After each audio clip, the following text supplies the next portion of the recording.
ليلة النصف من شعبان وخلق أهل الجنة. قال الله تعالى: ونزعنا ما في صدورهم من غل تجري من تحتهم الأنهار وقالوا الحمد لله الذي هدانا لهذا وما كنا لنهتدي لولا أن هدانا الله لقد جاءت رسل ربنا بالحق ونودوا أن تلكم الجنة أورثتموها بما كنتم تعملون.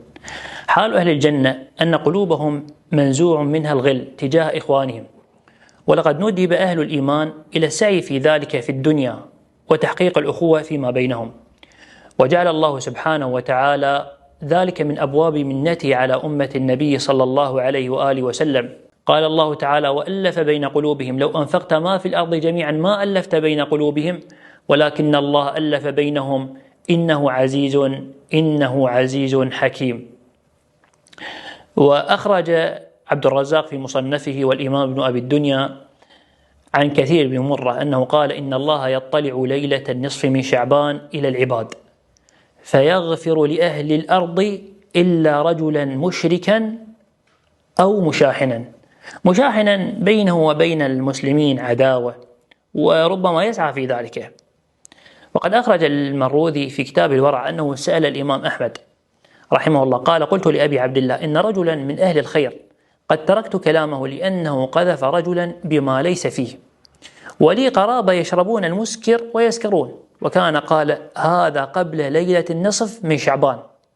فقال له الإمام أحمد: اذهب إلى ذلك الرجل حتى تكلمه. قال: فتخوف علي من أمر قرابتي أن آثم، وإنما تركت كلامهم أني غضبت لنفسي. فقال: اذهب كلم ذلك الرجل ودع هؤلاء.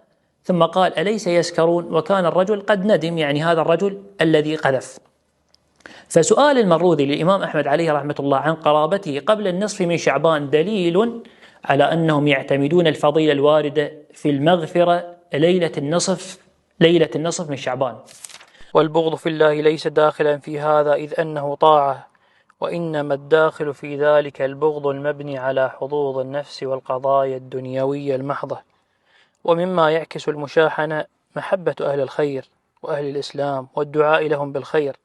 لذا ورد عن إمامنا الشافعي في كتاب الأم أن السلف يستحبون الدعاء ليلة النصف من شعبان، فمن جمع بين الدعاء وحب الخير لأهل الإسلام رجي له إدراك فضيلة الليلة.